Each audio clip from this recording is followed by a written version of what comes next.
Muito bem, voltamos aos seus receptores com o programa Pinga Fogo, série 71, que esta noite lhes apresenta Chico Xavier. A pergunta cabe a Herculano Pires. Chico, segundo os dados estatísticos levantados por Stig Roland Ibsen e sua senhora, referentes à sua obra, num exame total da sua obra, você teria recebido até agora comunicações, poesias, principalmente um número grande de poesias e comunicações variadas, inclusive romances, de mais de 400 autores.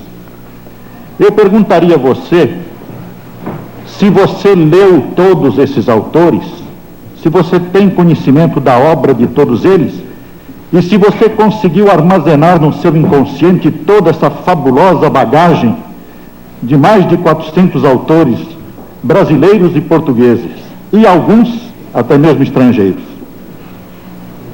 As informações dos nossos queridos amigos e distintos escritores, senhor Stig Roland Ibsen, e de sua digna esposa, dona Edith, do canto Ibsen, são autênticas.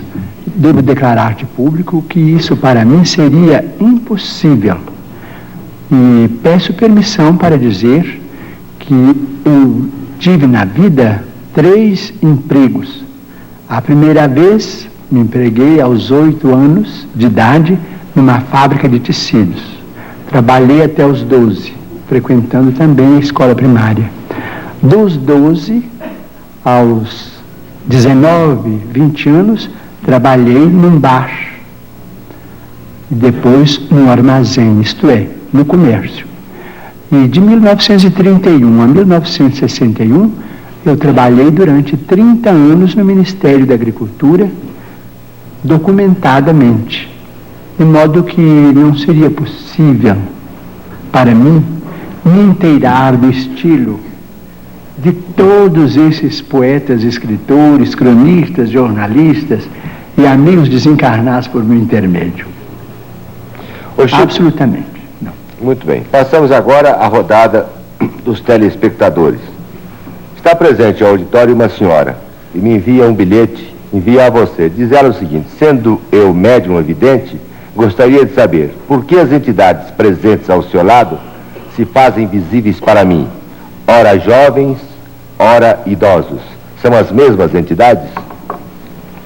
Nossa amiga, naturalmente, estará entrando numa faixa de observação dentro da qual eu não me encontro no momento, pela necessidade de atender com muita atenção à responsabilidade diante do auditório tão distinto e diante de milhares de telespectadores. Mas acredito que perfeitamente na autenticidade da informação de nossa irmã, e agradeço muito esses amigos que nos assistem e que particularmente me ajudam a compreender o meu dever para que eu esteja atento às instruções de Emmanuel no sentido de responder com tanta clareza como for possível as perguntas enunciadas. Muito bem. Mauro Marcondes Filho, Chico, advogado, deseja saber se os seus guias espirituais já o informaram sobre a situação espiritual de Kennedy, De Gaulle, Stalin e Churchill, os maiores líderes políticos deste século. Como estariam eles lá por cima? Seria para mim muito difícil estabelecer um sistema de informações nesse particular, enquanto admire profundamente o presidente Kennedy. Não tenho maior conhecimento da missão do general de Gaulle. Admiro também muitíssimo Winston Churchill por haver comandado a empresa de defender a civilização ocidental. E de Stalin também não tenho maior conhecimento.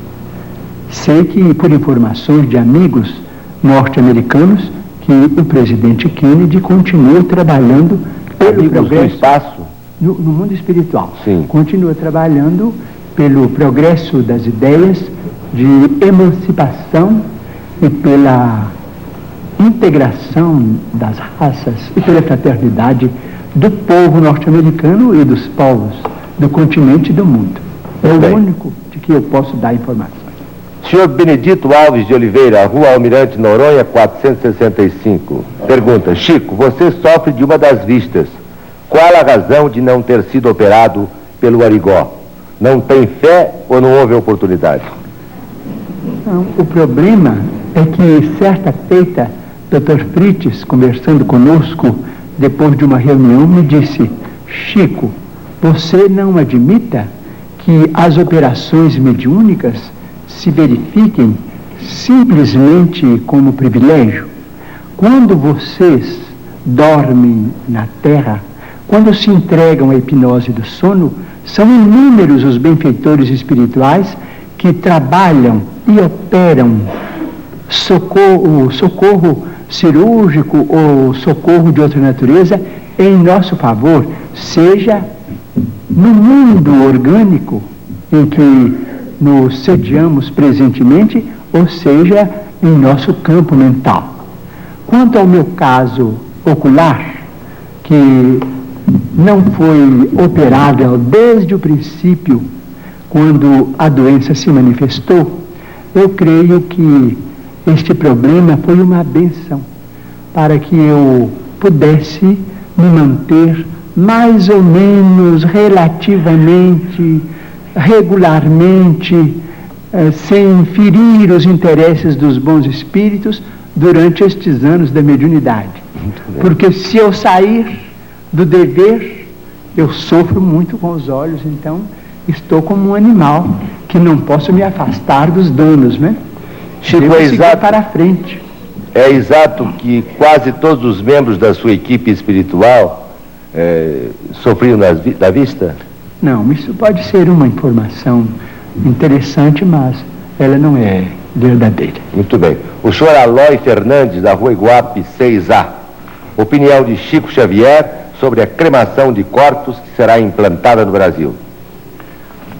Já ouvimos Emmanuel a esse respeito, e ele diz que a cremação é legítima para todos aqueles que a desejem, desde que haja um período de pelo menos de 72 horas de expectação para a ocorrência em qualquer forno crematório, o que poderá se verificar com o depósito dos despojos humanos em ambiente frio. Muito bem. Chico, agora vamos a uma pergunta de um pastor evangélico que você deve conhecer, porque ele é conhecido em todo o Brasil, comanda um rebanho de fiéis à sua religião de 1.500.000 pessoas aproximadamente. Trata-se do pastor Manuel de Melo. Ele próprio irá fazer a pergunta a você, que foi gravada pelo nosso VT. Carlos Xavier, meus cumprimentos. E convidado por esse programa e pela sua direção para lhe formular uma pergunta, quero fazê-lo com muito agrado, com muita satisfação, por conhecer você através da literatura, da sua fama, e que ninguém de consciência tranquila pode negar as suas qualidades mediúnicas. Você, como uma das maiores autoridades espírita ou espiritualista deste país, para não dizer deste continente, por gentileza me responda a esta pergunta, que está sendo formulada em meu nome pessoal e em nome de toda a minha organização, isto é, de 1,5 milhão de fiéis que representam nesse país e de cerca de 4.000 pregadores que tenho a honra de liderar. O Espiritismo, Xavier, tem um ponto que se choca profundamente, teologicamente falando, com os princípios bíblicos que defendemos, nós os evangélicos. é exatamente aquele ponto da reencarnação. Isto é, cada pessoa que nasce é sempre reencarnação de uma pessoa que faleceu, de uma pessoa que morreu. Assim é apregoado, ensinado pelos espíritas no mundo inteiro. Para o esclarecimento dos telespectadores desta rede enorme de televisão, deste horário, em nosso Pinga-Fogo, esclareça o seguinte: Deus criou Adão e Eva. Todos nós concordamos, creio que você também, a maneira como foi criado e o mundo cristão inteiro. Muito bem, mas logo após a criação de Adão e Eva, as duas primeiras criaturas humanas, surgiram as duas outras criaturas humanas. São os dois filhos de Adão e Eva, Abel e Caim. Você poderia, dentro da sistemática espiritualista, dentro da doutrina da reencarnação, você poderia dar, meu caro Xavier, uma explicação aceitável de onde vieram, qual a procedência de Caim e Abel, os dois primeiros filhos de Adão, isto é, pela ordem, a terceira e a quarta pessoa humana existente aqui na Terra? Responda-me. E eu gostaria que os milhões de telespectadores que assistem agora a você com tanta atenção, devido à fama do seu nome e as qualidades insofismáveis que você as tem, responda a procedência e como essas duas criaturas humanas vieram à Terra, Abel e Caim. É somente isto e muito obrigado. Ô Chico, a pergunta é um pouco longa, mas você entendeu bem, né? Então...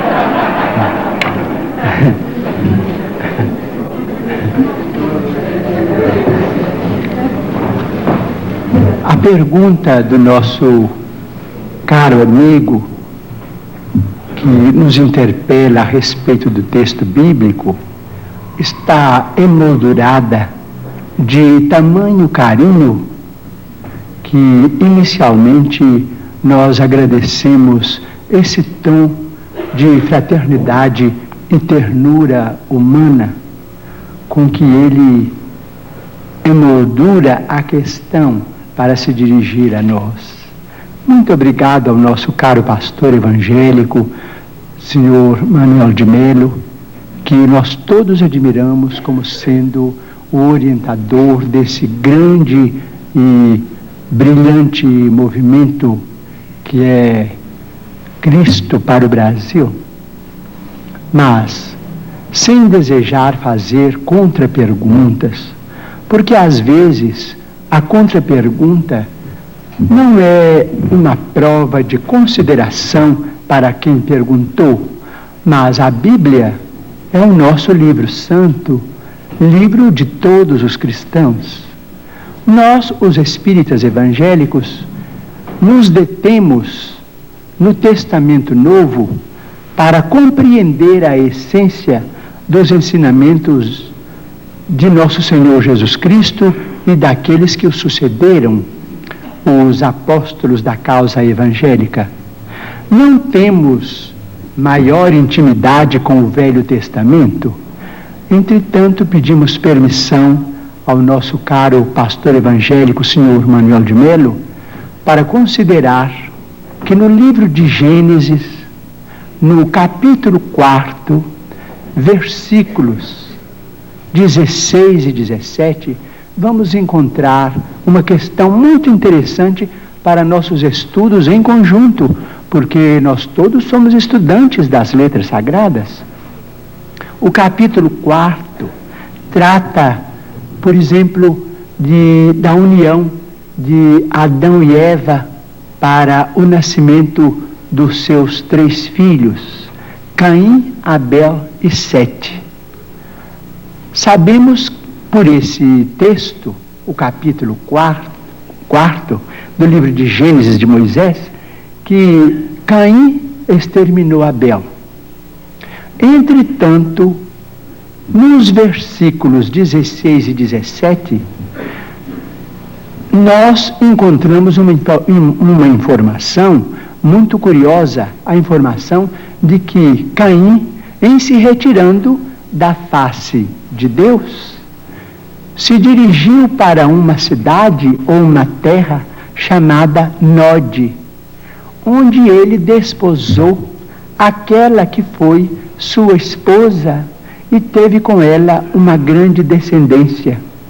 Então, estamos perguntando se determinados textos do Antigo Testamento não seriam códigos que nós precisamos estudar com mais segurança para não cairmos, por exemplo, em contradição do ponto de vista literal. Nós precisamos estudar com técnicos e pesquisadores de história, que nós os temos hoje em todas as direções.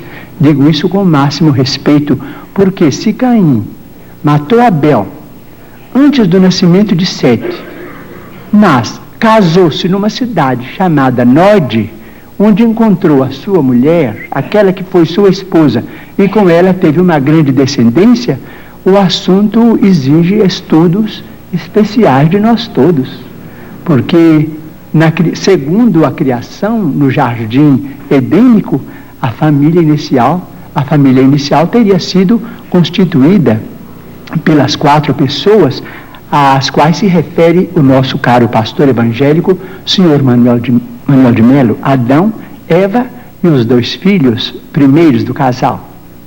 Vamos estudar então a questão com respeito à reencarnação. Mas o Manuel de Melo tem que estudar também, né? Todos nós. Então vamos chegar a uma conclusão.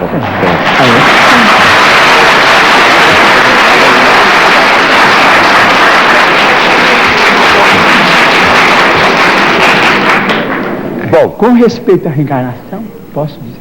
Pode, Chico. Com respeito à reencarnação, nós, os espíritas, estamos diante de uma realidade inconteste para nós. Mormente na vida mediúnica, temos assistido, nestes quase 45 anos de espiritismo evangélico à luz dos princípios kardecianos, a desencarnações e reencarnações. Mas permitimos-nos também perguntar ao senhor Manuel de Melo, ao nosso caro pastor evangélico, senhor da pergunta, e também àqueles que fazem objeções contra os princípios da reencarnação, permitimos-nos perguntar sobre o sofrimento das crianças, por exemplo. Não vamos nos referir aos adultos, porque seria alongar muito a resposta, mas vamos pensar nas crianças. Por exemplo, nós, os espíritas, muitas vezes encontramos determinados casos de suicídio, e às vezes suicídio acompanhados de homicídio, ou às vezes apenas de homicídio. Mas vamos encontrar esses problemas do complexo de culpa levado para além desta vida, e depois esse complexo de culpa renascido com aquele que é responsável por ele através de sofrimentos que só podemos entender através da reencarnação. Por exemplo, muitas vezes temos encontrado, por exemplo, irmãos nossos suicidas que dispararam um tiro contra o coração e que voltam com a cardiopatia congênita ou com determinados fenômenos que a medicina classifica dentro da chamada tetralogia de Fallot. Nós vemos companheiros que quiseram morrer voluntariamente pelo enforcamento e que voltam com a paraplegia infantil, comumente chamada de enfermidade de Little. Nós vemos muitos daqueles que preferiram o veneno e que voltam com malformações congênitas, com problemas miopáticos, com o mixedema, aqueles que às vezes violentam o próprio ventre e que voltam também sofrendo as tendências e que às vezes acabam se desencarnando com o chamado infarto mesentérico. Nós vemos, por exemplo, aqueles que preferiram morrer pelo afogamento para se retirarem da vida num ato de rebeldia contra as leis de Deus. Vemos, por exemplo, aqueles que preferiram o afogamento e que voltam com o chamado enfisema pulmonar. Aqueles que dispararam tiros no próprio crânio e que voltam com tantos fenômenos dolorosos, como, por exemplo, a idiotia, a acromegalia, quando o tiro, vamos dizer, quando o projétil alcança a hipófise, porque nós estamos em nosso corpo físico subordinado ao nosso corpo espiritual. Então, principalmente nos fenômenos, os fenômenos decorrentes do suicídio por tiro no crânio são muito dolorosos, porque vemos a surdez, a cegueira, a mudez congênitas, e vemos este sofrimento em crianças incompatíveis com a misericórdia de Deus, porque nós sabemos que Deus não quer a dor. Diz Emmanuel, se Deus quisesse a dor, Ele não teria nos dado anestesia através da medicina. A dor é uma criação nossa. Chegamos ao além com determinado complexo de culpa e pedimos para voltar ao corpo, trazendo as consequências de nossos próprios atos menos felizes. Então, pedimos ao Senhor Manuel de Melo, nosso caro pastor evangélico, que tem trabalhado tanto e cujo mérito nós todos reconhecemos e reverenciamos, para pensar conosco nestes problemas. Chico Xavier, eu não ponho em dúvida a sinceridade do seu ministério espiritista. Eu creio firmemente que o senhor trabalha com profundo amor à sua causa e à sua doutrina. Mas eu vou insistir no aspecto mais conhecido da sua obra, das suas atividades, que é aquela do escritor psicográfico. Na literatura brasileira, o senhor é, depois de Coelho Neto, o mais prolífico dos escritores que já redigiram na língua portuguesa. Por outro lado, o senhor disse, respondendo a uma pergunta minha, que havia feito apenas um curso primário. O senhor, para todos os que aqui estão e os que estão ouvindo no vídeo em casa, é um homem que tem uma grande fluência ao falar. O senhor constrói com perfeição a frase. O senhor tem lógica na exposição da sua doutrina. Logo, o senhor é um autodidata que se compenetrou da doutrina que esposou e a estudou profundamente e passou a exercer o seu trabalho expondo essa doutrina. Eu insisto que a escrita automática no senhor deve ser mais o produto do inconsciente do que o produto da mediunidade. Não sei se o senhor conhece uma coleção de livros publicados na França com o título genérico A Maneira de, em que os autores Paul Rebut e Charles Miller em francês, fazem a imitação de vários autores. Por exemplo, Marcel Proust, cujo centenário acaba de passar, se o senhor ler uma página de Marcel Proust e uma página do livro A Maneira de, não distinguirá, ainda mesmo que tenha profundo conhecimento do estilo de Marcel Proust. É, portanto, esta é uma imitação consciente. Eu tenho para mim que o senhor, ao redigir os livros psicografados, agiu sob o impulso do inconsciente. O meu antigo companheiro de imprensa, e caro companheiro de imprensa, Herculano Pires, cuja inteligência brilhante eu sempre respeitei e sempre aplaudi,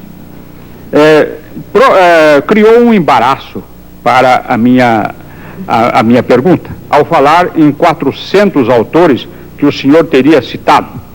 Mas citar o senhor citou 400 autores Ou o senhor escreveu a maneira de 400 autores, como escreveu como Humberto de Campos, como Guerra Junqueiro, como Antero do Quental, como Augusto dos Anjos?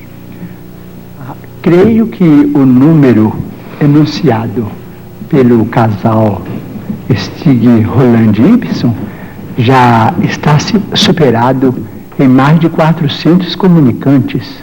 Eles escreveram a maneira deles, mas respeito o ponto de vista do senhor, como respeito qualquer homem de ciência que ainda não pôde aceitar, por exemplo, o realismo da mediunidade.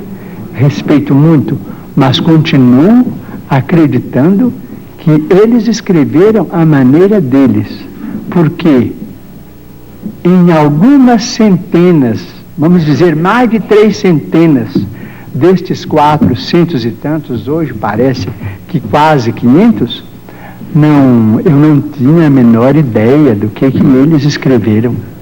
O senhor conhece um caso famoso ocorrido na Inglaterra de escrita psicografada? Uma senhora de nome Travers Smith psicografou a obra de Oscar Wilde. E os meios literários ingleses não aceitaram como sendo uma obra psicografada de Oscar Wilde. Ainda mais, entre as minhas carreiras, além de jornalista, eu também tenho a de filosofia, e não me constam que obras tão complexas como a de Platão, a de Aristóteles, a de Santo Agostinho, a de Santo Tomás de Aquino, a de Descartes, a de Kant, a de Hegel, a de Nietzsche e a de outros filósofos e outros pensadores tenham sido psicografadas. Não seria por causa da dificuldade de psicografar essas obras? Hegel é quase impossível qualquer trabalho de psicografia. Bem, eu devo voltar um pouco ao nosso pensamento inicial para dizer ao senhor que desde 1931 a presença de Emmanuel em minha vida tem sido a presença de um professor.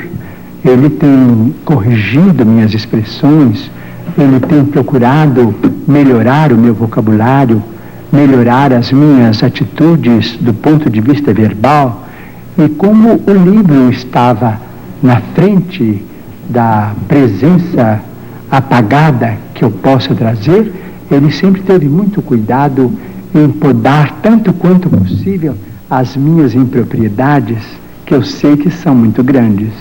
De modo que eu posso declarar de público ao senhor que qualquer estrutura fraseológica mais feliz de que eu possa ser portador, isso se deve à influência de Emmanuel, a presença dele junto de mim, compreendendo a responsabilidade de um programa como este. Quanto aos escritores da antiguidade e aos escritores dos tempos modernos, com todo respeito ao senhor, eu me permitiria perguntar se eles também não seriam médiums. Não cabe a mim responder.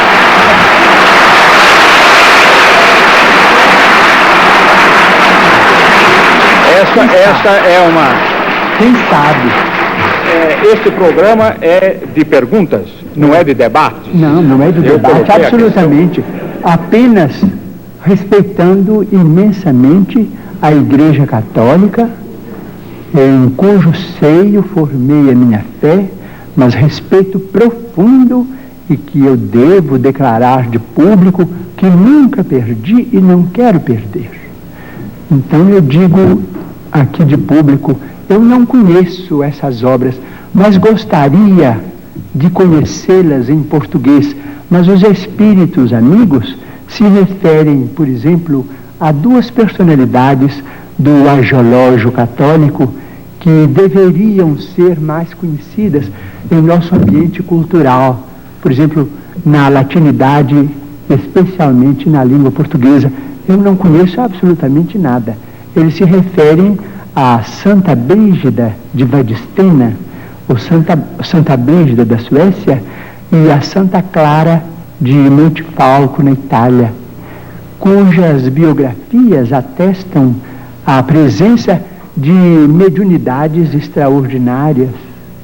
a ponto de, diz Emmanuel, que Santa Brígida de Batistina deixou muitas páginas, vamos dizer, do ponto de vista de autenticidade, absolutamente psicográficas.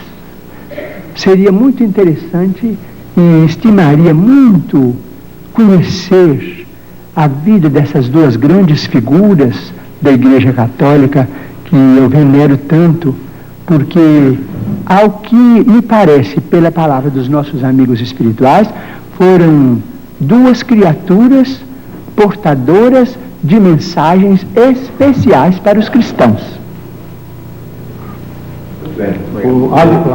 Eu queria que você me concedesse apenas o direito de fazer uma observação a respeito do que o Chico acabou de falar.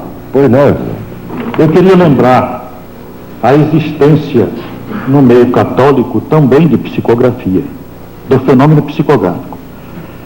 As edições paulinas aqui de São Paulo, há questão de uns 5 anos, mais ou menos, publicaram um livro muito curioso, chama-se O Manuscrito do Purgatório. É um livro recebido na Espanha, num convento da Espanha, por uma freira. E ela recebeu o livro através do espírito de outra freira que havia morrido no próprio convento. Um trabalho, evidentemente, de psicografia católica. Esse livro foi traduzido para o português pelo padre Júlio Maria, tão conhecido principalmente pela sua atuação na revista Ave Maria. E saiu publicado aqui em São Paulo com todas as autorizações eclesiásticas, tendo vindo também da Espanha com essas autorizações. Mas acrescento o seguinte: as próprias edições paulinas anunciaram que outros livros da mesma natureza seriam publicados por ela. Entretanto, não foram. Mas existe, portanto, bastaria este livro, O Manuscrito do Purgatório, que foi publicado, para provar que existe uma psicografia católica. Muito bem. Pois não? O espírito de Emmanuel... É difícil de colocar em situação difícil diante do seu guia, não tem problema. Ele pede para mencionarmos, diante do nosso caro escritor e entrevistador, que levantou o problema com tanta distinção e com tanto carinho, que nós não podemos esquecer um problema muito importante em nossa vida cristã, é que o livro é mesmo um instrumento de cultura extraordinário e que é, vamos dizer, um instrumento que está entre este mundo e o outro mundo. É tão importante que o primeiro livro que veio para a humanidade, vamos dizer, é um livro do mundo espiritual, um livro de pedra, que foi os 10 Mandamentos. Psicografia de Moisés.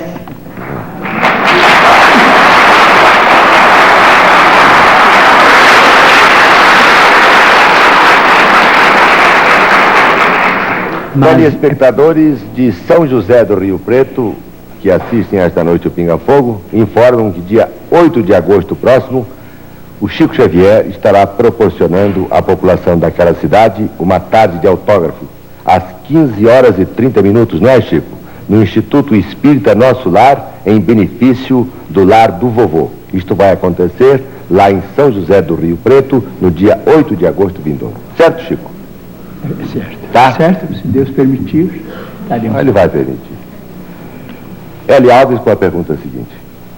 Pois não, senhor Chico Xavier, eu queria saber agora o seguinte: os espíritas dizem que os renascimentos sucessivos da criatura humana têm por objetivo a sua evolução.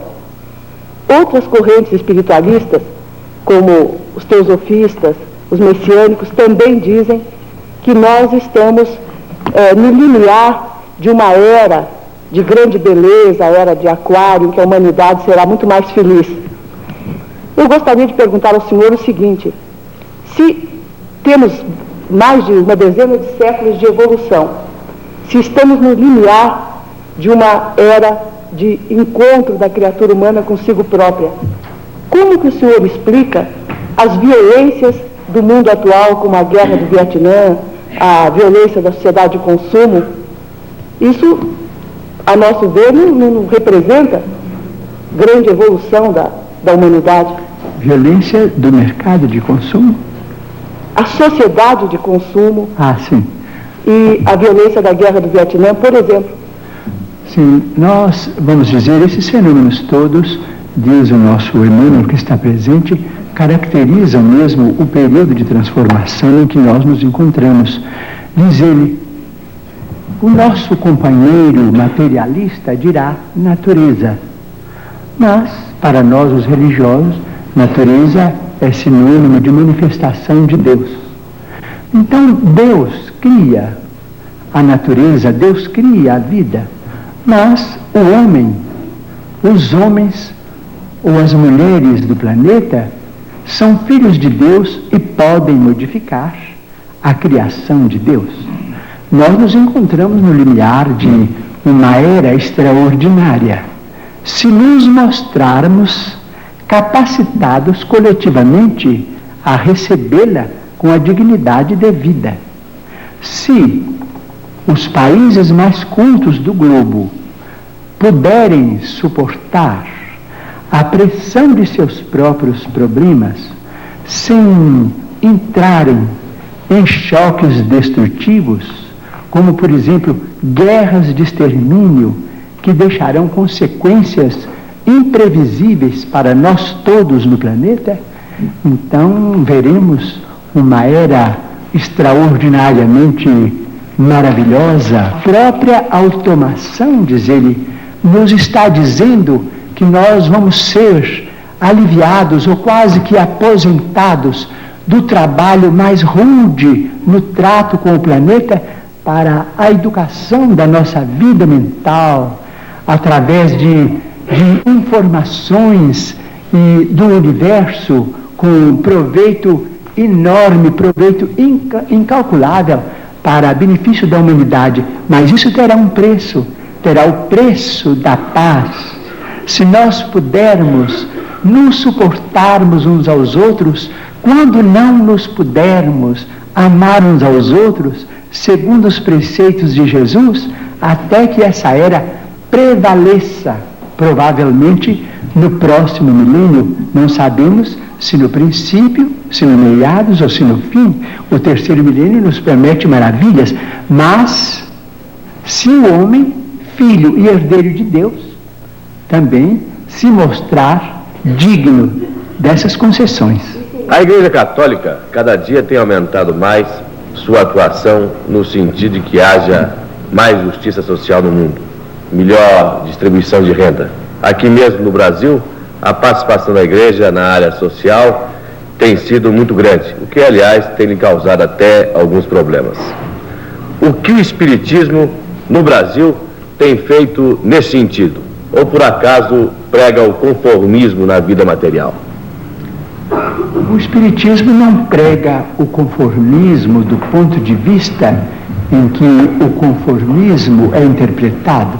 O Espiritismo nos pede paciência para esperar os processos da evolução e as realizações dos homens dignos que presidem os governos, cooperando de nossa parte tanto quanto possível para que as leis desses mesmos governos sejam executadas, de modo que, se estamos subordinados ao critério de nosso Senhor Jesus Cristo, que estabelece aquele princípio de a Deus o que é de Deus e a César o que é de César, isto é, aquilo que pertence ao mundo superior da nossa mente, as realizações com Deus, que constitui o progresso e o aprimoramento de nossa alma, e aquilo que nós devemos aos poderes constituídos no mundo, que nos orientam e que administram os nossos interesses, então o Espiritismo não se sente,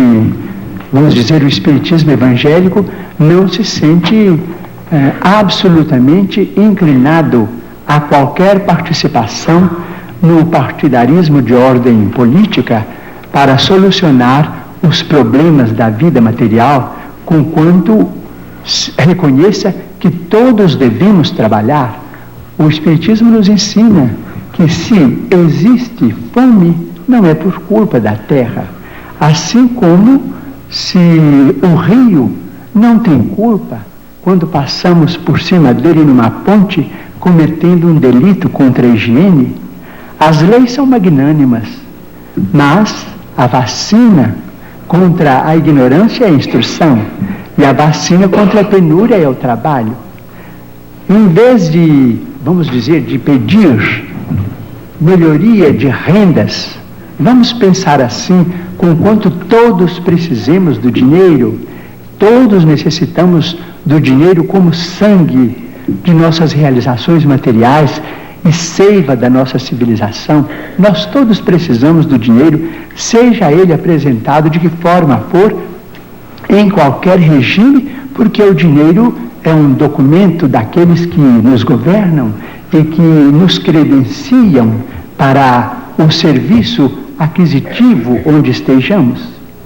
Conquanto precisemos todos do dinheiro, se pensássemos, por exemplo, em trabalharmos todos e em organizar, vamos dizer, as questões do trabalho com o aproveitamento das nossas energias integrais, então cremos que o problema seria quase que imediatamente resolvido.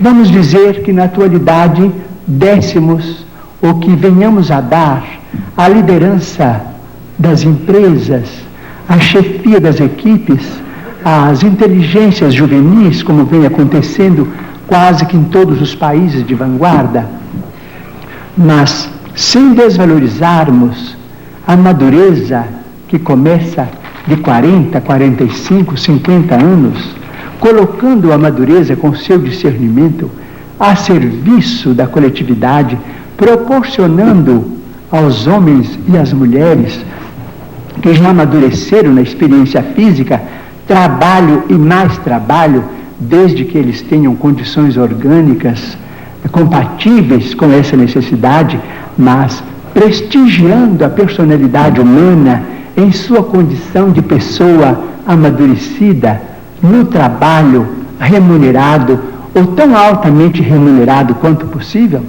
nós resolveríamos o problema sem entrarmos em atrito com a autoridade legal. Eu me lembro, entre as suas obras, de algumas obras de psicografia que são bastante importantes do ponto de vista doutrinário para o espiritismo. Por exemplo, Evolução em Dois Mundos. E me lembro que este livro foi escrito psicograficamente por você e pelo Dr. Valdo Vieira.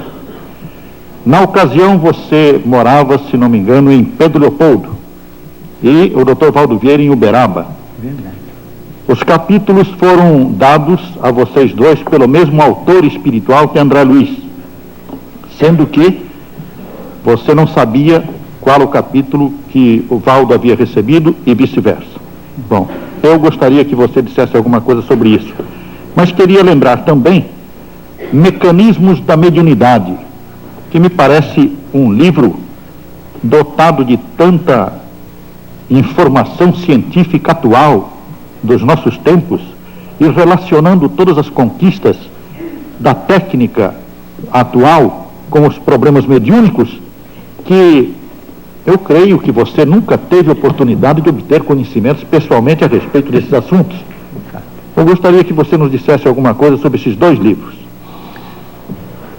O que eu posso dizer é que eu tenho a maior dificuldade para compreender esses dois livros, porque eles são basados numa linguagem quase que inacessível à minha capacidade de entendimento, porque eles foram recebidos nas condições em que o nosso caro amigo professor Herculano Pires menciona, mas é o caso da mediunidade psicográfica. Eu não posso emitir juízo algum, porque o livro é mais para técnicos, em matéria de evolução e em matéria de comunicações neste mundo mesmo. Não posso emitir julgamento nenhum, porque não estou à altura. Para isso eu precisaria ter de mim mesmo uma diplomação acadêmica, Chico, para que o Espírito de Emmanuel encontrasse em mim recursos. Com licença, eu não pediria a você julgamento. Eu queria que você nos dissesse alguma coisa sobre a maneira por que eles foram escritos. De que maneira você recebeu, qual foi a motivação para que este Evolução em Dois Mundos, que é um livro que coloca o problema da evolução dentro do espiritismo, relacionando o processo evolutivo no mundo material e no mundo espiritual, é um livro de profundo esclarecimento do problema evolutivo. E Mecanismos da Mediunidade, porque é um livro que traz um acréscimo enorme aos nossos conhecimentos possíveis no campo mediúnico. Eu gostaria que você dissesse quais foram as motivações, qual foi o seu trabalho nesse campo, o que você sentia quando escrevia, coisas assim. Eu sentia, naturalmente, um grande prazer em ser instrumento daquelas páginas, conquanto eu não as entendesse muito bem, remetia diretamente pelo correio ao companheiro que partilhava comigo da mesma experiência, em 2 dias convencionados da semana.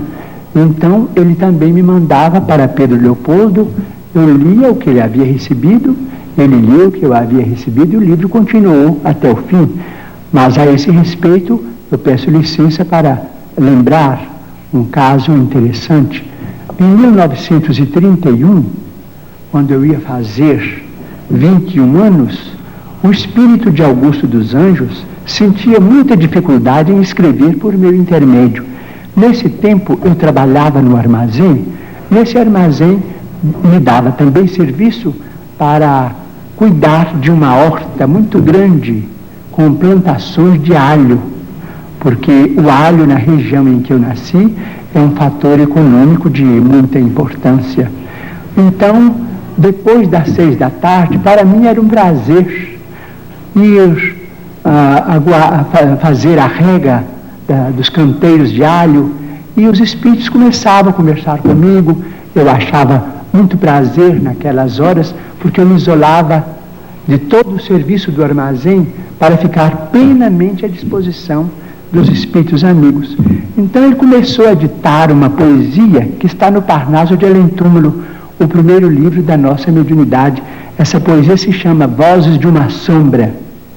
E ele começou a falar com aquelas palavras maravilhosas, muito técnicas. Eu, com o regador na mão, me custava compreender. E ele falava e falava que gostava de escrever no campo, e que aquela era uma hora em que ele queria ditar, para que eu ouvisse, para mim poder compreender na hora de escrever, porque muitas vezes escrevo também como médium ouvinte.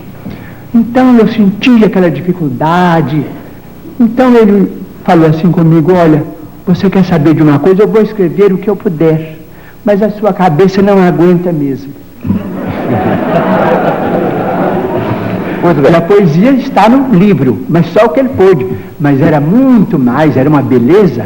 Ele falava de fótons, de coisas, de mundos, galáxias. Quem era eu para entender aquilo que estava voando canteiro de alho? Chico Xavier, antes de encerrar o programa, eu vou formular ainda, para não desapontá-los de todo, algumas perguntas de telespectadores. Poucas, porque nós estamos praticamente com o nosso tempo esgotado. E eu, antes que esse tempo se esgote totalmente, quero formular a você um pedido e não uma pergunta. Mas antes, um telespectador. Pois não, professor? Permite, antes da sequência dos telespectadores, o Luiz Lopes, que é o nosso companheiro da TV Globo, nos honra com a sua presença. Muito obrigado. E encaminha uma pergunta ao Chico Xavier. Você que faz. Chico, é o companheiro da Globo que formula esta pergunta. Nossa humanidade assiste neste momento a mais um lance dramático da corrida espacial, quando a Apolo 15 se encaminha para a Lua. Acreditam os mestres espirituais de Chico Xavier, se ainda em nossa atual civilização o homem poderá entrar em contato com civilizações de outros planetas? Estamos subordinando a resposta ao mesmo critério com que foi estruturada a informação para a nossa estimada entrevistadora que falou sobre a nova era. Se não entrarmos numa guerra de extermínio nos próximos 50 anos, então nós podemos esperar realizações extraordinárias da ciência humana partindo da Lua. Então diz o nosso Emmanuel, que está presente, que quando Cristóvão Colombo perambulava pelas cortes europeias pedindo socorro para descobrir um caminho mais fácil para as Índias, muita gente considerou o programa dele como absolutamente inútil para a humanidade, que aquilo era uma despesa absolutamente inócua e que iria pesar demasiadamente no orçamento de qualquer povo, até que ele conseguisse o apoio de Fernando e Isabel, então soberanos de Castela. Mas nós hoje sabemos, depois de 5 séculos quase, mais de 4 séculos, a importância do feito. Então nós não podemos também acusar os nossos irmãos que estão se dirigindo à Lua para pesquisas que devem ser consideradas da máxima importância para o nosso progresso futuro, porque as despesas efetuadas com isso serão naturalmente compensadas talvez com a tranquilidade para uma sociedade mais pacífica na Terra, porque se não entrarmos, por exemplo, num conflito de proporções imensas, então na Lua é possível que o homem construa as cidades de vidro, as cidades estufas, onde cientistas possam estabelecer pontos de apoio para a observação da nossa galáxia. Essas cidades não são sonhos da ciência, essas cidades, naturalmente, com muito sacrifício da humanidade terrestre, podem ser feitas e provavelmente, vamos dizer, vai se obter azoto e oxigênio e usinas, vamos dizer, de alumínio e formações de vidro e matéria plástica na própria Lua para a construção desses redutos da ciência terrestre. E provavelmente a água será fornecida pelo próprio solo lunar. Então teremos, quem sabe, a possibilidade de entrar em contato com outras comunidades da nossa galáxia. Então vamos definitivamente encerrar o período bélico na evolução dos povos terrestres, porque nós vamos compreender que fazemos parte de uma família universal, que não somos o único mundo criado por Deus. O próprio Jesus, a quem reverenciamos como nosso Senhor e Mestre, disse: há muitas moradas na casa de meu Pai. Portanto, nós precisamos prestigiar a paz dos povos, a tranquilidade de todos, com o respeito de todos, com a veneração máxima pela ciência, para que nós possamos oferir esses benefícios no futuro, talvez mais próximo do que remoto, se nós fizermos por merecer. Chico, tenho certeza que o Luiz Lopes Correia, um excelente repórter da Organização Globo, fez essa pergunta a você porque já está interessado em arrumar alguma reportagem por uma dessas novas civilizações que se perdem aí no espaço. Eu peço licença a você para mais um instante trocar uma fita de VT. Esta segunda fita esgotou-se.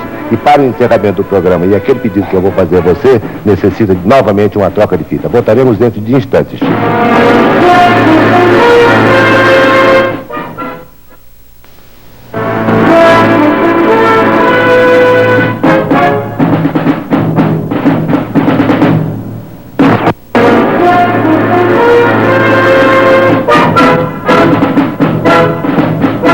Voltamos agora para o encerramento definitivo de Pinga Fogo desta noite, que lhes apresentou o médio Chico Xavier. O programa ultrapassou em muito o seu horário habitual. Estamos com 2 horas e 20 minutos de programa. Mas sou forçado a formular ainda 2 ou 3 perguntas ao Chico, para depois, então, fazer o pedido que prometi fazer, que vai ser de grande interesse, não só para você, telespectador, que hoje nos honra com sua audiência, como também para todo o auditório que aqui está. Chico, um telespectador, eu não sei se isso aconteceu, pede que você conte um fato ocorrido num avião em que você viajava, cujos motores entraram em pane. E você também, como os demais passageiros, o que era perfeitamente natural, entrou em pânico. O que aconteceu dentro desse avião? Esta resposta exige, vamos dizer, uma atitude, talvez, de fazer um pouco de humor, mas é a verdade que eu vou contar. Em 1959, eu me dirigia de Uberaba, para onde eu me transferira recentemente. Eu me dirigia para Belo Horizonte, junto da qual está Pedro Leopoldo, a terra onde nasci na presente reencarnação.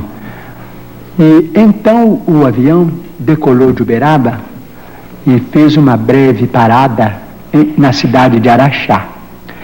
Depois o avião decolou de novo e depois de uns 10 minutos o avião começou a se inclinar para um lado, para outro. Às vezes fazia-se uma pirueta e o pessoal começou todo a gritar e a pedir a Deus, pedir socorro. E eu estou ali acompanhando. Veio o comandante do avião e disse que não nos impressionássemos, que era um fenômeno chamado vento de cauda e que apenas chegaríamos um pouco mais depressa. Mas algumas pessoas disseram, mais depressa no outro mundo.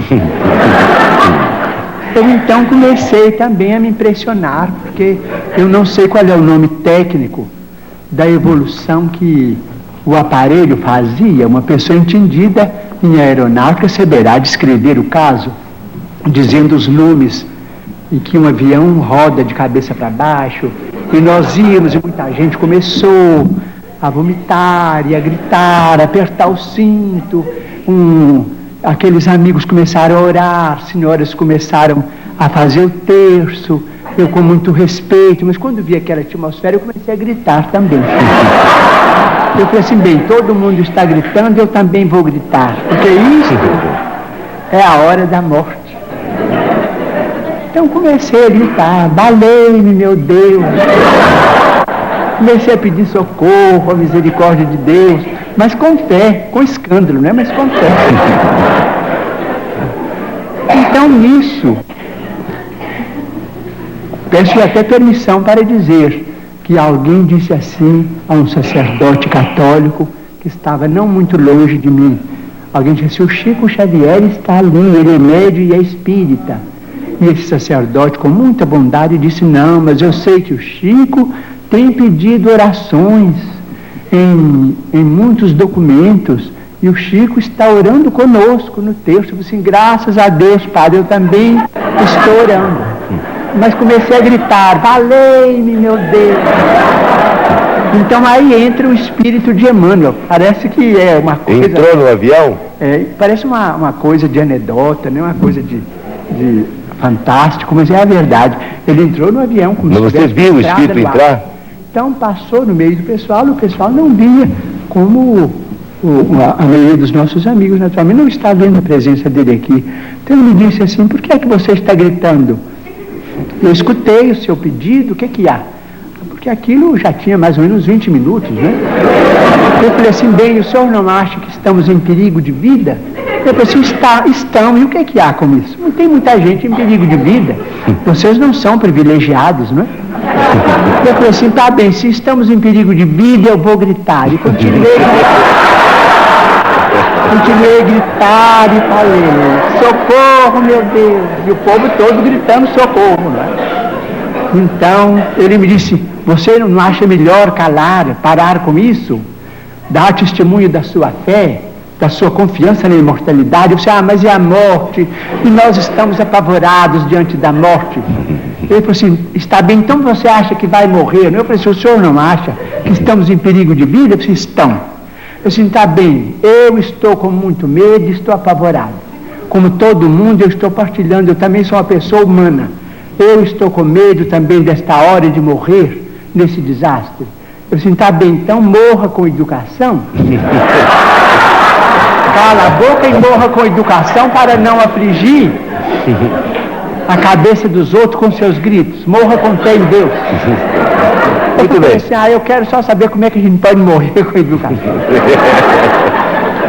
Ô Chico, então logo foi anunciada a sua presença aqui no Pinga Fogo, eu recebi em minha casa a visita de um senhor de nacionalidade alemã, cujo nome eu peço licença aqui para não declinar. Um senhor já entrado em anos, levava ele um pequeno bilhete a você, em que dizia da sua situação difícil no setor financeiro, e junto ao bilhete, anexo ao bilhete, estava um volante do teste 52 da Loteria Federal. Diz que havia recebido uma inspiração, estava quase que certo que se marcasse aquele teste, tinha chegado a vez dele sair do buraco. Eu não vou pedir a você que faça isso aqui, vou entregar em suas mãos o bilhete e o volante. Se você quiser remeter diretamente a quem lhe faz a pergunta e o pedido, é assunto seu. Ele se referia à loteria federal ou esportiva? Esportiva, perdão. A loteria esportiva? Loteria esportiva. Ele disse que havia tido uma intuição. Se você marcasse, não dava no bico. Eu só posso dizer que tenho tido a minha vida quase que toda voltada para o mundo espiritual. Mas quero dizer também que eu sou brasileiro e adoro Pelé. E se eu puder ganhar na loteria esportiva, eu vou ficar muito feliz. Você não vai marcar para aí, né? Tá muito bem, Chico. Chico, tem aqui uma pergunta de Dona Maria Lúcia Silva Gomes, Avenida Tucuruvi, 763. Pergunta como se explica o homossexualismo e a perturbação no comportamento sexual à luz da doutrina espírita. Temos tido alguns entendimentos com espíritos amigos e notadamente com Emmanuel a esse respeito. O homossexualismo, tanto quanto a bissexualidade ou bissexualismo, tanto como a sexualidade, são condições da alma humana, não devem ser interpretados como fenômenos espantosos, como fenômenos atacáveis pelo ridículo da humanidade. Tanto quanto acontece com a maioria que desfruta de uma sexualidade dita normal, aqueles que são portadores de sentimentos de homossexualidade ou bissexualidade são dignos do nosso maior respeito.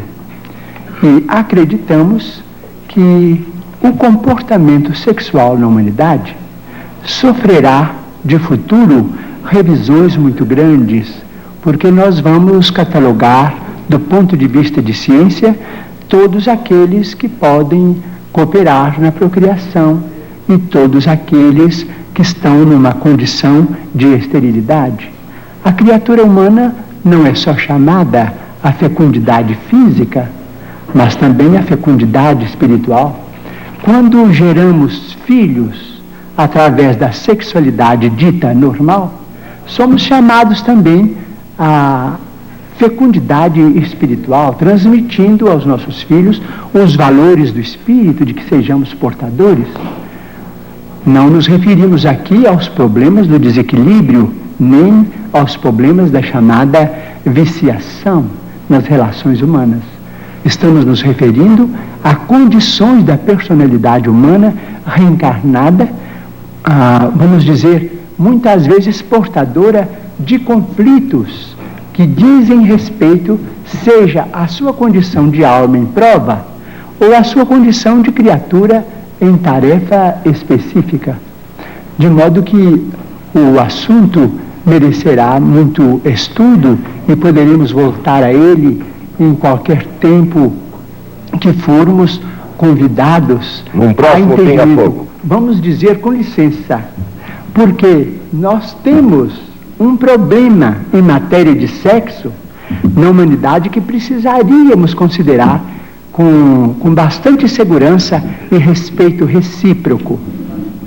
Vamos dizer, se as potências do homem na visão na audição, nos recursos imensos do cérebro, vamos dizer, nos recursos gustativos, nas mãos, na tactilidade com que as mãos executam trabalhos manuais, nos pés. Se todas essas potências foram dadas ao homem para a educação, para o rendimento no bem, isto é, potências consagradas ao bem e à luz, em nome de Deus, seria o sexo, em suas várias manifestações, sentenciado às trevas? Chico, Dona Ida, é a penúltima pergunta. Dona Ida Jorrade, da Rua Major Diogo 699. Pergunta muito triste. Diz ela: perdi um filho há 1 ano, choro muito. Quero saber se as minhas lágrimas estão prejudicando meu filho.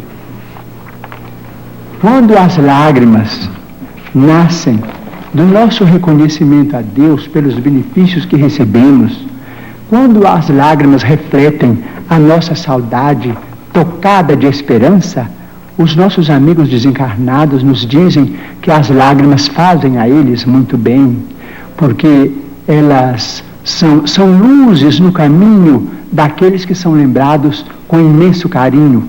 Mas quando as nossas lágrimas traduzem revolta de nossa parte diante dos desígnios divinos que nós não podemos de imediato sondar, quando essas lágrimas retratam rebeldia, essas lágrimas prejudicam os desencarnados, tanto quanto prejudicam os encarnados também.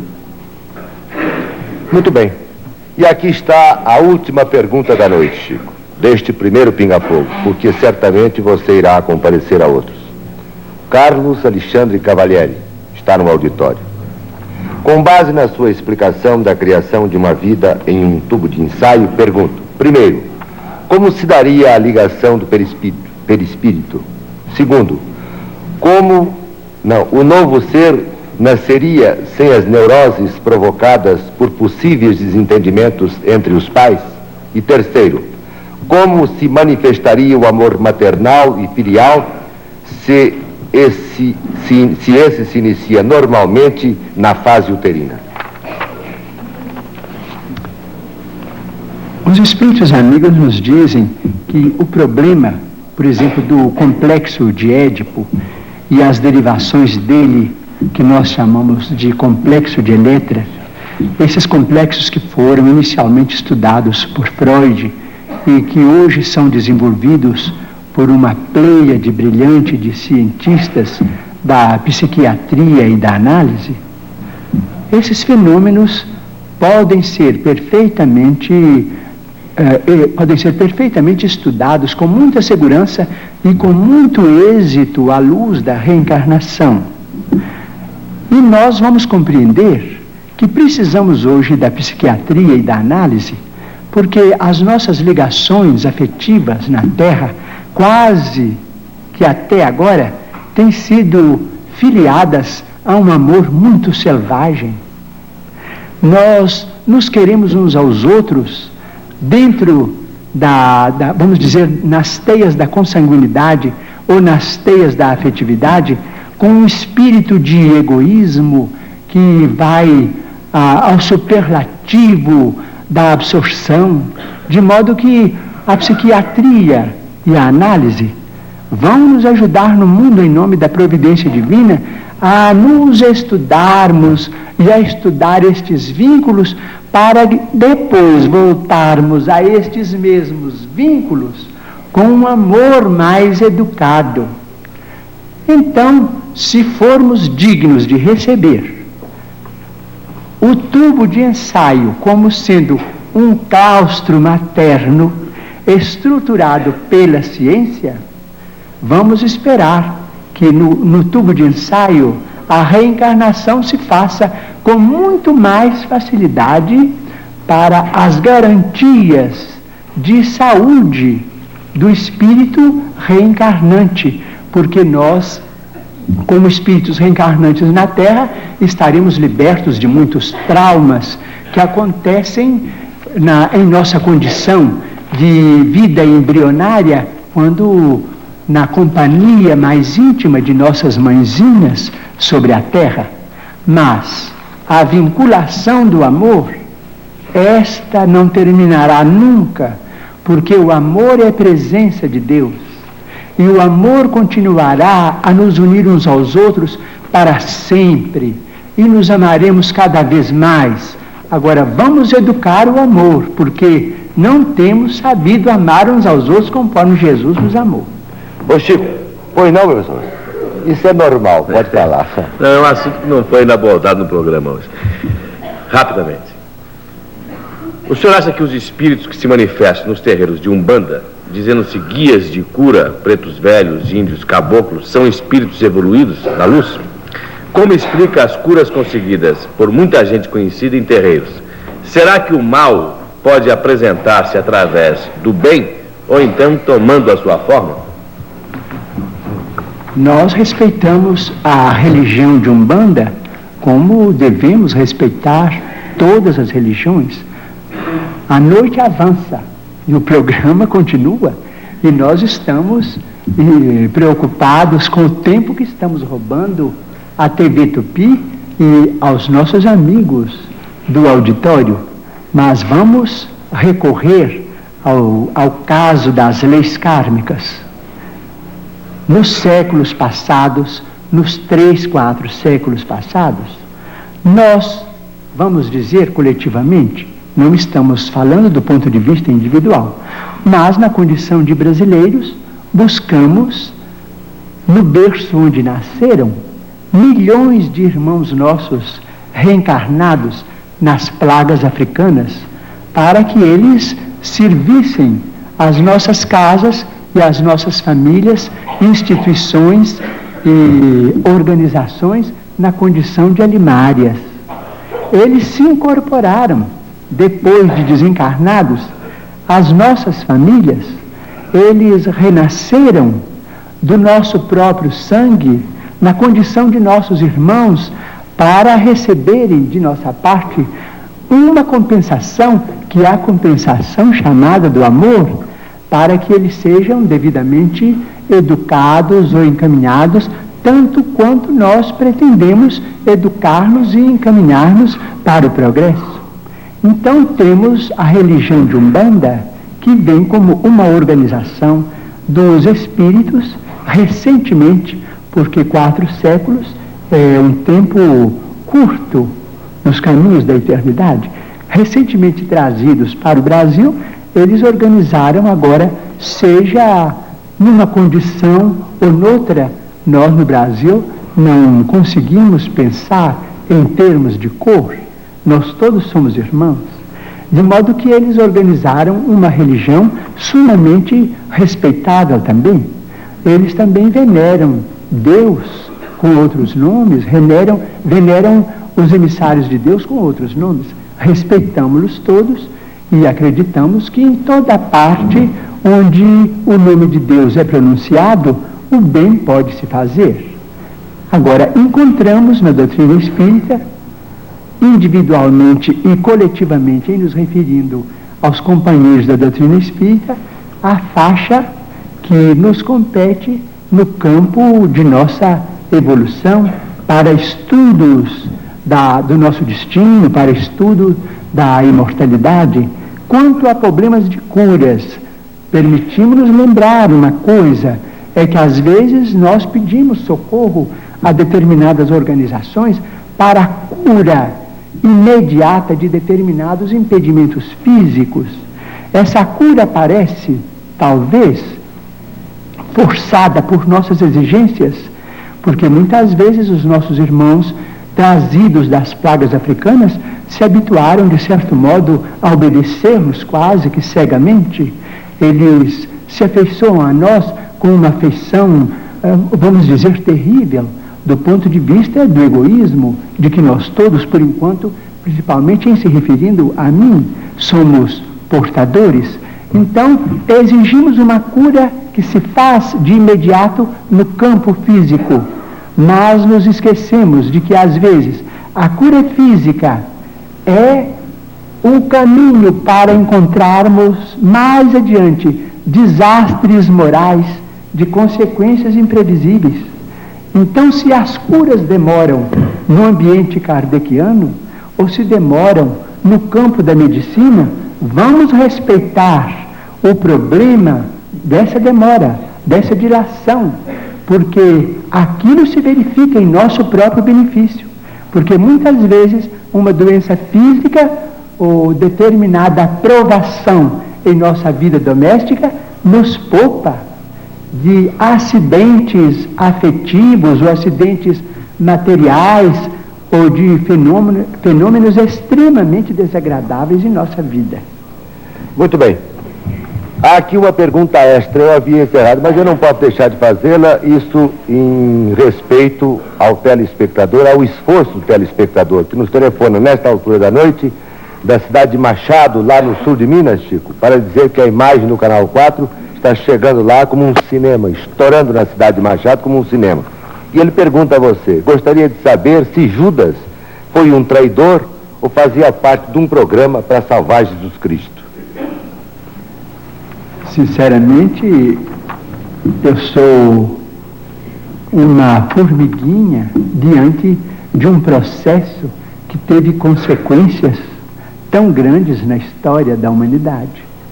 Mas eu creio que nós podemos nascer ou renascer com as nossas tendências inferiores e, naturalmente, induzidos ao mal, porque nós todos não, eu digo, eu sou portador de tendências inferiores muito, vamos dizer, muito pouco recomendáveis, vamos dizer assim, mas se eu deixo essas tendências à solta, e se eu vou praticar com elas males maiores do que aqueles que eu já cometi em existências passadas, eu sou responsável, conquanto possa ser instrumento para o resgate de determinadas situações ou peça na engrenagem da história de grupos ou de coletividades com consequências agradáveis ou desagradáveis para o futuro. Individualmente nós devemos pensar que nós temos determinadas tendências, vamos dizer, tentações, mas devemos resistir às tentações. Creio que Judas poderá ter renascido com tentações muito grandes para se apropriar da autoridade política e de exigir que nosso Senhor Jesus Cristo tomasse as rédeas do poder humano. Acredito. Mas creio que ele não devia ter deixado essas tendências assumirem o caráter que assumiram. É o que eu penso. Muito bem, Chico Xavier, chegamos ao fim do Pinga Fogo. E aqui está o meu pedido, que tenho certeza é o pedido de todas as pessoas que lotam este auditório e dos milhares e milhares de telespectadores que até a esta altura da noite nos honram com sua audiência. Nós queríamos que, ao encerrar este Pinga Fogo, o mais longo desta série, 2 horas e 45 minutos, e tenho certeza, o melhor de todos eles no sentido de audiência e também daquilo que você pudesse transmitir como mensagem aos que nos assistiram e nos ouviram, eu peço a você que tente psicografar uma mensagem dos seus guias. Seria possível? Vamos tentar. Quero formular um pedido, então, ao público presente, ao auditório, para que se mantenha no mais completo silêncio, a fim de que Chico possa se concentrar alguns segundos, a fim de tentar essa mensagem. Poderíamos pedir um pouquinho de música que ajudasse? De música que ajudasse? Vou pedir ao Galon. Galon, um pouquinho de música. Você essa luz quer que tire um pouco a luz? Não. Eu vou lhe dar uma lá. Pelo menos 2 com caneta lá, mas preferimos lápis. Não, nada disso. Se possível 2.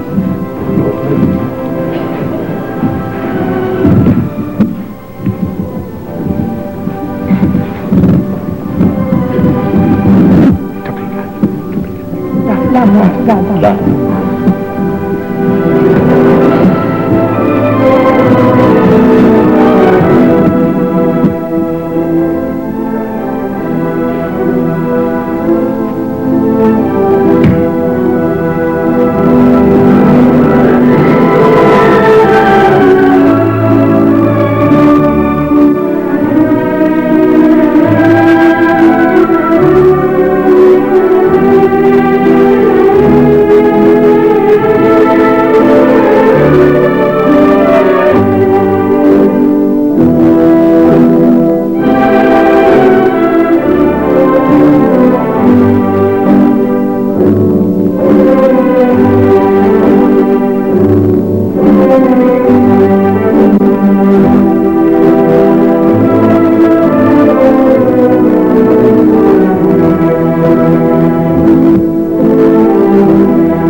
Xavier agora irá ler a mensagem que acaba de psicografar.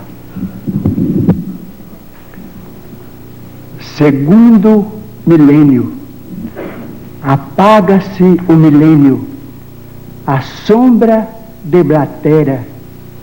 Vejo a noite avançar do anseio em que me agito. Guerra e sonho de paz estadeiam conflito de polo a polo. A dor reclama em longa espera. Explode a transição no ápice irrestrito. A cultura perquire, a crença se oblitera. A forma antiga em luta aguarda a nova era. Roga-se tempo novo ao tempo amargo e aflito. A civilização atônita, insegura, lembra um tesouro ao mar que a treva desfigura, vagando aos turbilhões de maré desvairada.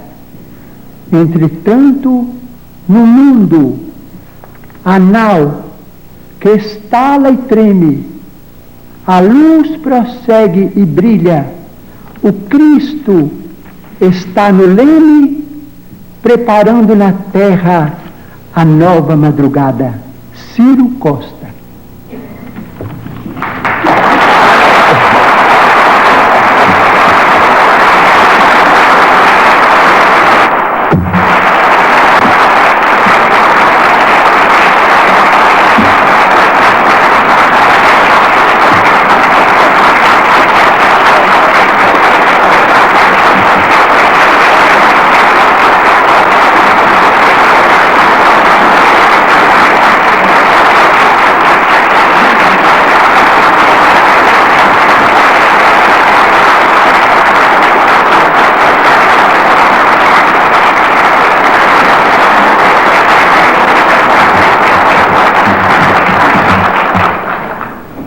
Chico Xavier, em nome de toda a equipe do Pinga Fogo, de todos os altos dirigentes associados, de toda essa gente que acaba de aplaudi-lo de pé aqui no auditório do Sumaré e de todos os telespectadores que esta noite nos prestigiaram com sua audiência, os nossos melhores agradecimentos pela sua presença em nosso programa.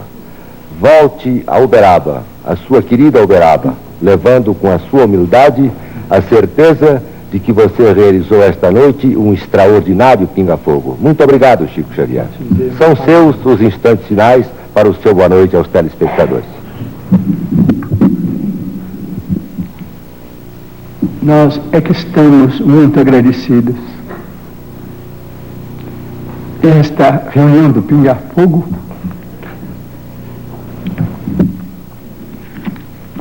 nos levou tão longe que nós pedimos licença para agradecer. Às vezes, nós não queremos chorar e estamos educados para evitar isso. Mas a nossa emoção é tão grande com este contato que nós nos lembramos de quando a mediunidade começou em nossa vida, quando tínhamos 4 para 5 anos de idade e conversávamos com o espírito de minha mãe. Agradeço, então, a todos os nossos amigos de São Paulo. Agradeço à TV Tupi, ao Canal 4, aos queridos amigos do auditório, a todos os nossos companheiros que nos honraram com a sua atenção em seus lares ou em cidades distantes.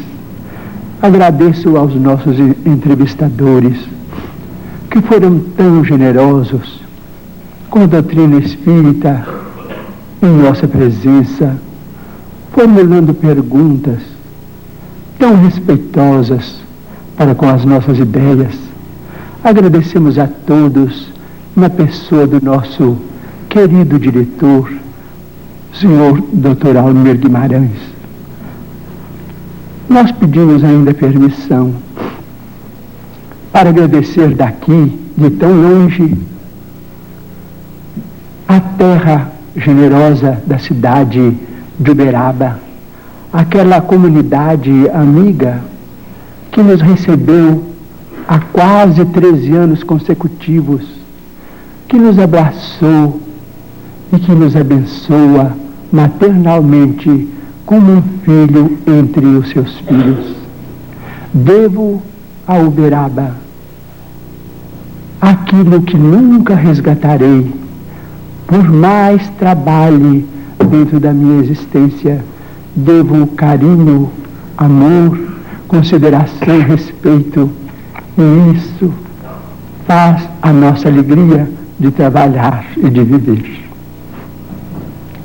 Mas, em homenagem a todas as mães presentes, e esquecendo o problema das nossas vinculações estudadas pela ciência, desejando de todo o coração homenagear aquela que me deu a vida, na presença de todas aquelas mães, porque nós todos temos ou tivemos mães adoráveis, maravilhosas, em homenagem a todas elas, nossas mães e as nossas irmãs que são mães, já que eu não sei agradecer a São Paulo o que eu passo a dever, e já que eu não sei agradecer a Uberaba o que eu devo, eu peço permissão para repetir neste recinto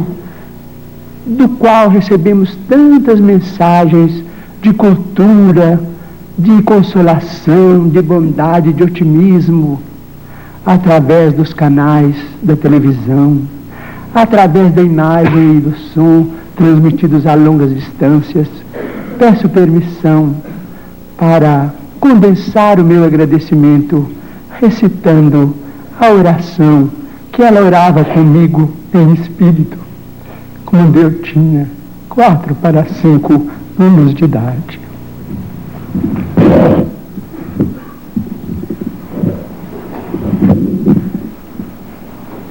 Pai nosso que estás no céu, santificado seja o vosso nome.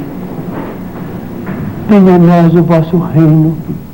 Seja feito, Senhor, a vossa vontade, assim na terra como nos céus. O pão nosso de cada dia dai-nos hoje, Senhor. Perdoai as nossas dívidas, assim como perdoamos aos nossos devedores. Não nos deixeis, Senhor, cair em tentação, mas livrai-nos do mal, porque vossos são o poder, a majestade, a glória, o amor e a bênção, para sempre assim seja. Muito obrigado. Mais uma vez, telespectador, quero apresentar a você, que nos honrou com sua audiência até esta altura da noite, os nossos melhores agradecimentos. A este auditório seleto que aqui comparece e que nos prestigiou também grandemente, os nossos melhores agradecimentos. E que compareçam mais vezes ao Pinga Fogo, quando aqui comparecer um entrevistado da altura de um Chico Xavier. Quero agradecer particularmente aos meus bons amigos João Escatimburgo e Herculano Pires, que não pertencem à equipe do Pinga Fogo. Comparecem hoje como os nossos convidados especiais, atendendo prontamente ao nosso convite. Ao Reale, ao Saulo e à Eli, dispenso agradecimentos porque eles pertencem efetivamente à equipe. Mais uma vez lembro também ao telespectador que Tratado Geral do Brasil, do meu bom amigo João Escatimburgo, está em todas as bancas, em todas as livrarias. É um livro estupendo. Estudo de problemas brasileiros, moral e cívica, para uso nos cursos superiores, de acordo com o programa oficial. Este é o meu agradecimento à sua presença, Escatimburgo. Muito obrigado. Muito obrigado a todos e até terça-feira próxima, se Deus quiser. Boa noite e até lá.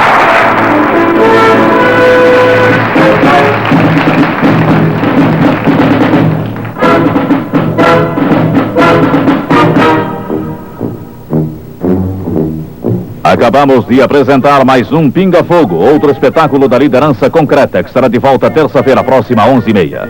E agora fique com o Internacional Antônio Leite e o seu Diário de São Paulo na TV.